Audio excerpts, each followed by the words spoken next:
Happy Friday. Welcome to a new vlog. It's currently 100 degrees out, hot, miserable. That's where we're at right now. Anyway, I'm on my way to the massage place, get a massage. A massage. Today is 90 minutes, which I'm looking forward to. Yeah, that's it. I'm currently listening to The Inheritance Games by Jennifer Lynn Barnes. I'm probably about 60% in. Hoping to finish that today, and then I'm going to go back to The Passengers by John Mars. Anyway, just wanted to get this video started, say hi to everybody, and welcome to the vlog.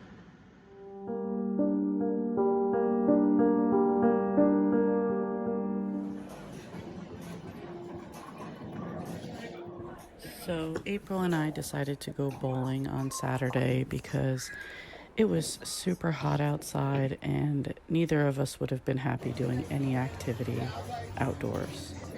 Except for maybe swimming, but that wasn't going to really be an option because everywhere would be packed. So anyway, we went to this bowling alley close to her. It was funny because she actually knew one of the guys next to us. And I just want to point out that in game 4, I was accidentally bowling her game 3, or her frame 3 and 4. That's why her score is so high. So anyway, it was just all in fun. And then after that, we were going to go to this Portuguese place, but they didn't open until 5:30.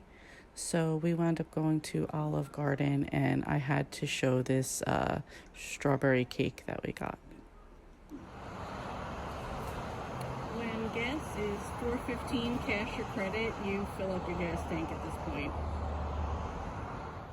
Good morning, everyone. It is Sunday, about a little before 11. My day has started with me, I think, accidentally swallowing one of my contacts. I knew that my eye was bothering me. I was having a weird dream. My eye was bothering me. I got up to go to the bathroom. I could see that this contact was out of my eyes. And yes, I know I shouldn't sleep with my contacts in. That's not gonna happen. I've been doing it for over 30 years, so. I go to the bathroom, I come back, I can see this is not here, so I'm like kind of rolling around. Maybe it like rolled in the back of my head, or it's bunched up or something, whatever. I don't feel it at all. And I had just been like coughing up, and I was like, what the hell? And then I swallowed it, and I just felt something unnatural go down my throat. I didn't think anything of it. I'm still sitting there rubbing my contact, trying to, get it to work. I'm like literally like this, like that. And then I couldn't fall back to sleep because that was my plan. Go to the bathroom, come back, go back to sleep. And then it just hit me like, you probably just swallowed your contact. So now I've been grossed out for the whole morning.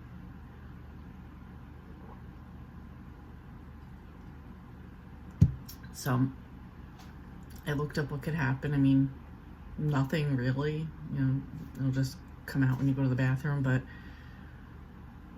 the thought is just really messing with me. So I don't know.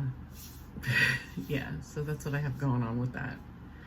I did finish last night The Inheritance Games by Jennifer Lynn Barnes. This is the first one, number one. This is the first one in the Inheritance Games trilogy. This is about a girl named Avery who like lives with her sister. She's kind of like a little, I don't know, looking for like a better future type of thing, but just like trying to get through high school. And then she finds out that she has inherited like the entire fortune of this guy named Tobias Hawthorne. And she doesn't know him. She doesn't know why she got this. And she goes to Hawthorne House to find out, hear the reading of the will and find out what's going on. And the rest of Tobias's family is there, including his 4 grandsons who are around Avery's age, and no one is happy. And now it is kind of, Tobias was like he always played like a puzzles and clues and games with his grandsons, and that's basically what he takes the grandsons and Avery on, is like a, like, I don't know, goose chase of like why she was chosen and like all this stuff. I feel like that's the part that gets a little bit blurry. There's like another like a dead girl involved, like not in a scary way, just like she's like a couple of the brothers were involved with her, and there's like all these secrets behind everything. So that's kind of playing a whole nother side story, but that story's involved, and I think that's where it goes wrong. There's a lot of blended stuff going on, like everything kind of gets blurred together. So I'm still interested. I also didn't realize this was a YA when I first picked it up. I probably wouldn't have picked it up based on that, but I did. I'm in it now. It's on my SAS list. I have the second book ready, so we're going to continue on. I gave this one 3.5 stars, so we'll see what the next one does, which I believe is called The Hawthorne Legacy.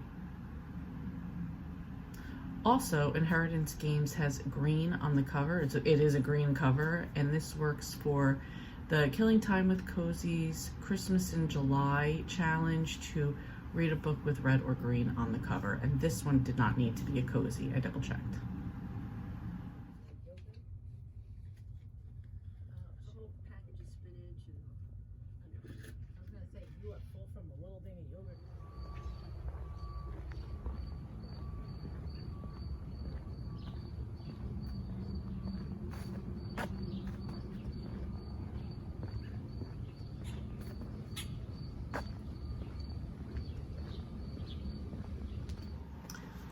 Okay, happy Thursday and the end of this vlog.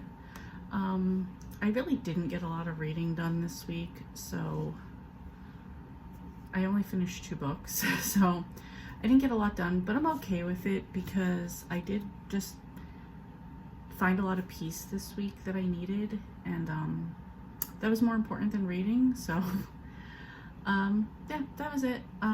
Did a little bit of walking. Of course, now my other toe has an ingrown, my other foot has an ingrown toenail on it, so I made an appointment to get that done. So my walking is kind of going to be limited because I don't want to make it worse, because then I'm just like totally screwed. So have to make it last till Tuesday, which is okay because isn't that the beginning? Monday is the beginning of August, so I can be back on point for next month.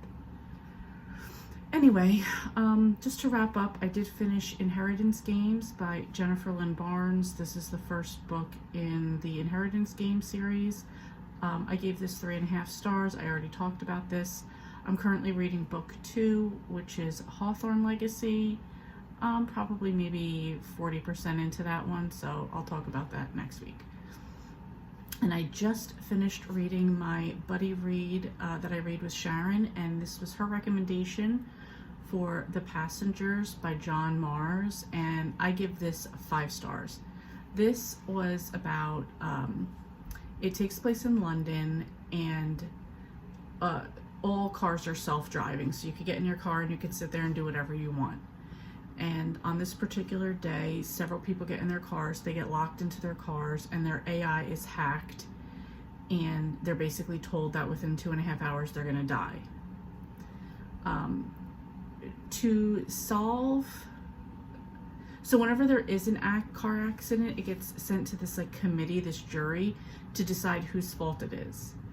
And they usually favor in the AI because the AI is not gonna make any mistakes. And this girl had, Libby had seen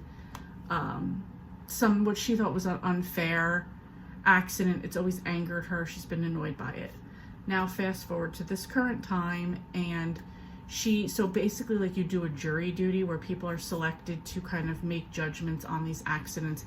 And on this particular day, she was called in.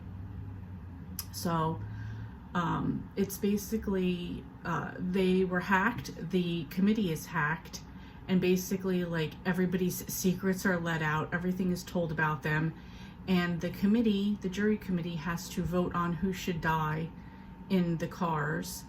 And now this is also being broadcasted all over the world, so at least in the country. So everybody also gets a say in who's gonna die.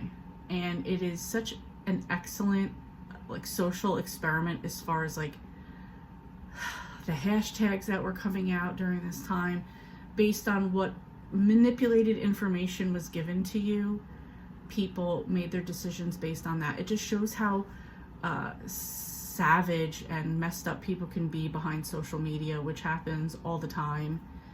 And putting your trust into AI completely, and also like the manipulation of like the hacker let parts of the story be told and not giving you the full story. I don't want to give any of them away because they were so good, and like everything had like a twist upon twist upon twist, and it went so fast paced. It was like edge of your seat the whole time.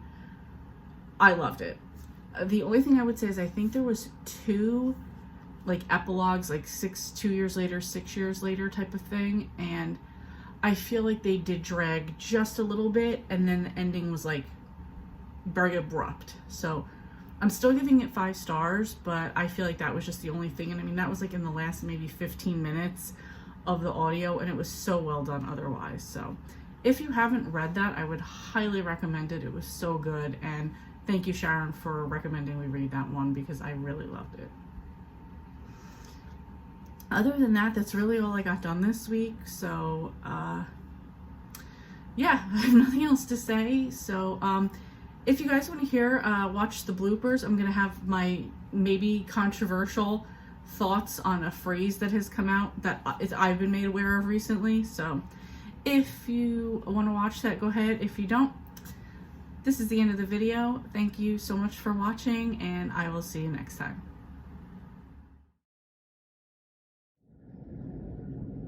Okay, just a minor rant here that we're going to go on.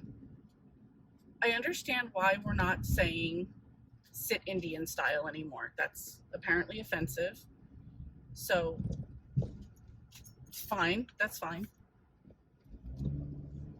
But why are we now saying crisscross applesauce? Okay, it sounds stupid, and you're infantizing language. So, this is the same thing to, sir, get the fuck out of the way. This is the same thing as not teaching your kids, like, you know, whatever made up child words you've used for their private parts. We're just gonna go here. Whatever you've called them, your PP or whatever you call it, instead of giving them, sorry, I feel tilted. Instead of giving them proper names, you call them whatever little made up word you've had, so then it becomes weird to go to the doctor's office and use proper language for your genitalia. I don't know. That just is very weird to me. But now, so the crisscross applesauce is of the similar fashion. Like, just say cross-legged or whatever it is, sit down cross-legged. There's nothing wrong with that, but like crisscross applesauce. So this is supposed to be something you're going to go through the rest of your life saying. It just sounds dumb.